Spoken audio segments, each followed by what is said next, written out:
NDA నేతలతో CM Chandrababu teleconference నిర్వహించారు. ప్రధాని మోదీ అమరావతి పర్యటనపై చర్చించారు. ప్రధాని అమరావతి టూర్ను విజయవంతం చేద్దామని సీఎం చంద్రబాబు ఎన్డీఏ నేతలకు పిలుపునిచ్చారు. రాజధాని పునఃనిర్మాణ పనులతో అభివృద్ధికి మళ్లీ ఊపిరిపోద్దామన్నారు. అమరావతి అందరిది, రాష్ట్రానికి ఆత్మ వంటిదన్న చంద్రబాబు త్వరలోనే 42 నియోజకవర్గాల్లో ఇండస్ట్రియల్ పార్కులు ఏర్పాటు చేస్తామన్నారు. ప్రజల్ని తప్పుదారి పట్టించే వ్యతిరేక శక్తుల పట్ల అప్రమత్తంగా ఉండాలని సూచించారు. అటు లాజిస్టిక్ హబ్గా రాయలసీమ మారుస్తామన్నారు. రాయలసీమ స్టీల్ ప్లాంట్ నిర్మాణం కూడా చేపడతామని చెప్పారు. ఆర్థిక రాజధానిగా విశాఖపట్నం, ఆధ్యాత్మిక నగరంగా తిరుపతిని తీర్చిదిద్దుతామని సీఎం చంద్రబాబు తెలిపారు.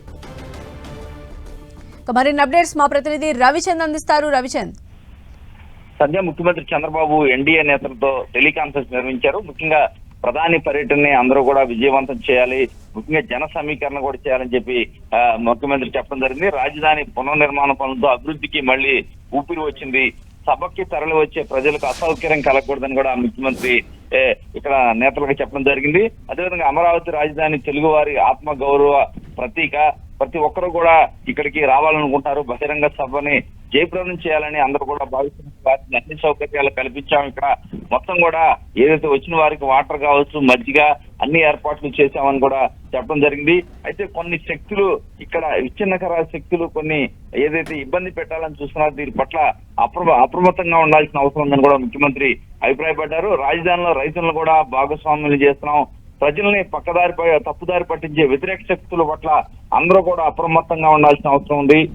మనం కూడా గతంలో మంచి నగరం ఉంటే రాష్ట్రానికి అభివృద్ధికి ఆదాయం సమకూరుతుందని అమరావతిని నిర్మిస్తున్నాం. ఈ నిర్మాణానికి అందరూ కూడా సహకరించాలి. అదేవిధంగా రాష్ట్ర వ్యాప్తంగా కూడా అన్ని ప్రాంతాలని సమాన దృష్టితోనే అభివృద్ధి చేస్తూ ఉన్నాం. రాష్ట్ర వ్యాప్తంగా త్వరలో 42 నియోజకవర్గాల్లో ఇండస్ట్రియల్ పార్కులు ఏర్పాటు చేస్తున్నామని కూడా ముఖ్యమంత్రి చెప్పడం జరిగింది.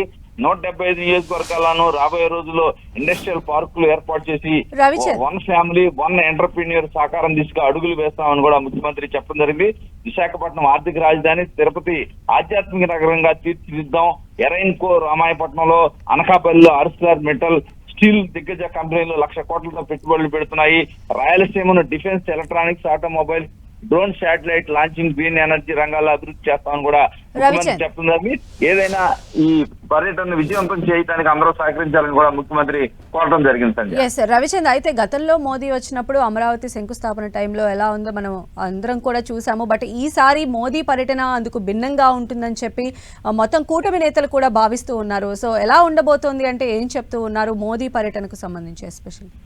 అంటే ఈసారి డెఫినెట్ గా, ఎందుకంటే కేంద్ర ప్రభుత్వం పూర్తిగా ఆంధ్రప్రదేశ్ రాజధాని అమరావతి విషయంలో పూర్తిగా సహకరిస్తుంది. ఈ నేపథ్యంలో ఆర్థిక అండదండలు ఇస్తుంది. 30,000 కోట్ల రుణం ఇప్పించేందుకు కూడా కేంద్రం సహకారం ఇచ్చింది. ఇప్పటికే పనులు ప్రారంభమవుతున్నాయి. దాదాపు గత 5 సంవత్సరాల్లో ఎక్కడెక్కడ అమరావతి పక్కన పడిపోయిన పనులన్నీ కూడా ఇప్పుడు అన్ని కూడా టెండర్స్ పూర్తయ్యాయి. గవర్నమెంట్ అంతా కూడా క్లియరెన్స్ ఇచ్చింది. అన్ని కాంట్రాక్ట్ సంస్థలు కూడా పనులు ప్రారంభిస్తున్నాయి.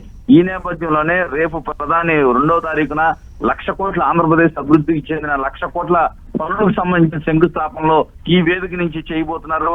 ఆంధ్రప్రదేశ్ అభివృద్ధి పట్ల బీజేపీ ఏదైతే కేంద్ర నాయకత్వం ఏ విధంగా సహకరిస్తుందో కూడా దీనికి ఉదాహరణని కూడా రాష్ట్రంలో ఉన్న ప్రభుత్వం చెప్తుంది. అందుకే ఎన్డీఏ నేతలంతా కూడా ప్రధాని పర్యటన విజయవంతం చేసేందుకు అహర్నిశలు కృషి చేస్తున్నారు.